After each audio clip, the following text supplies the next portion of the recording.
All right, well, here's something we hope will put a smile on your face this Saturday morning. The University of Joburg is gearing up for the new season of its Joburg Moves dance season, which opens this week at the UJ Arts Centre. Larkin Morgan-Baatjies, UJ's marketing manager, joins us to discuss the event's impact on the Johannesburg dance scene and how Joburg Moves intends to spark a cultural revival in the city. She is, of course, marketing manager for UJ Arts and Culture. Thanks for joining us, Megan. Thank you so much. It's really good to have you with us. Awesome. I think let's start with the basics. What is the show about? So Joburg Moves was started as a call from the industry, from the creative and cultural industries, after the loss of Dance Umbrella that spanned over 28 years. And there was a gaping hole in the dance fraternity around a platform for young, upcoming choreographers, dance companies to have a platform to perform. And as the University of Johannesburg, we think of ourselves as a space and a place where art can thrive. And that is why we decided to put all our backing behind Joburg Moves. Yeah. So so that's the history, right? So what exactly is the setup? We're seeing, I know a list of choreographers that are set to be on the program. Well, there's a list of choreographers, there's a list of dance companies, but it also is a multifaceted experience, from master classes to conversations and dialogues that allows for young choreographers, dance enthusiasts to understand the behind the scenes around dance. So it's more than just amazing shows on a world-class stage, but it's also time for dialogue and exchange to show the power that the arts hold. Yeah, and can we sit with that a little bit? Yeah. Because if we sit with the power of the arts, one thing that we've found, I think, over the past perhaps 2 or 3 years, and I think many of you will agree with me on this one, is that the arts of South Africa certainly has become more and more celebrated globally. Especially with the younger sort of consumers of the arts. And I wonder, you know, how the world, in your view, sees dance coming from South Africa in this new era. Well, it's very clear that our dancers and our young choreographers are becoming known worldwide. Yeah. And what dance allows for, especially in a multi-diverse country such as our own, it allows language, diversity to fall to the side and also culminate all at the same time. And the soft power that the arts offers society, you know, I hear you talk about all these hard topics, and the arts offers a moment for weaving in between all of that to just anchor our society around issues that they suffer with and deal with on a daily basis, but to be able to palette it in a way that they can consume life as it is. So we're not just talking about, you know, the celebration of dance, but dance as a storyteller of our lives as well. Absolutely, absolutely. And that in lies where we're able as South Africans to really tell our story. That is the power and that is the essence of the art, is the ability to tell stories, our stories. And that is what this season is particularly about. And I'd like to make reference to one of the choreographers, Tami Chabalala, whose work called Petticoat Princess is based on the story of Sabina Chabinga, the Kenyan runner, who ran and won the Commonwealth in a petticoat.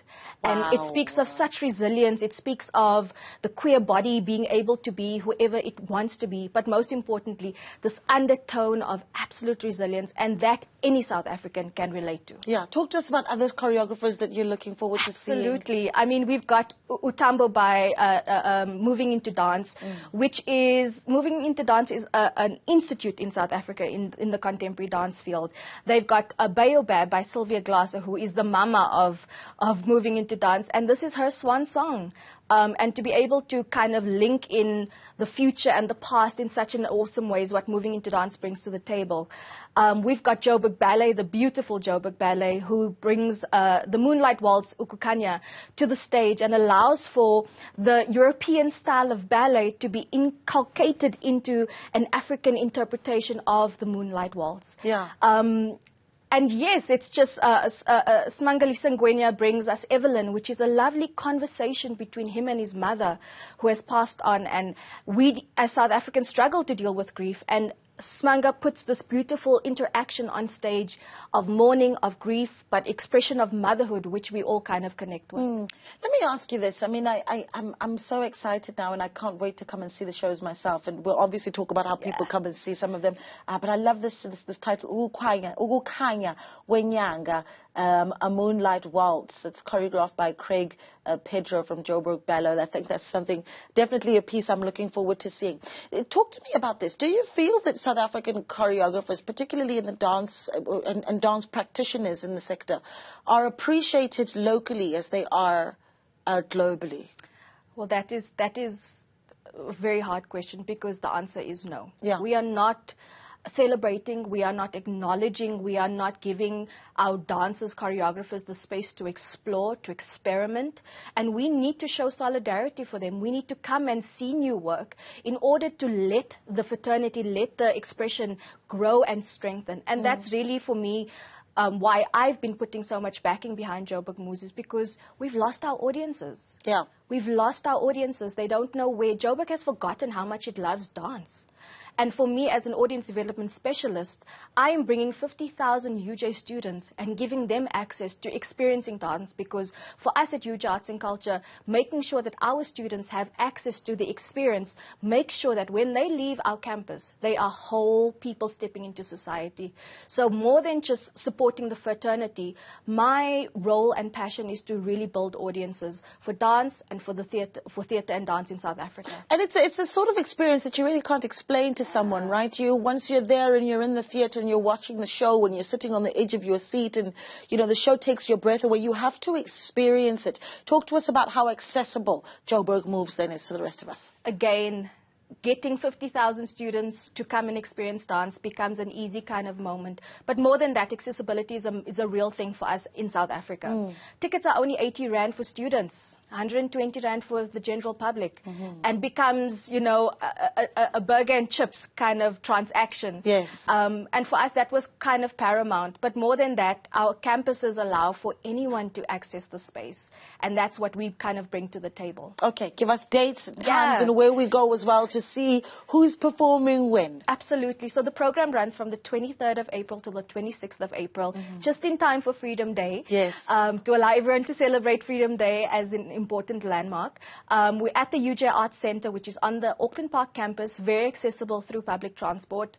Tickets are 180 Rand, available at 80 Rand and 120 Rand. Yes.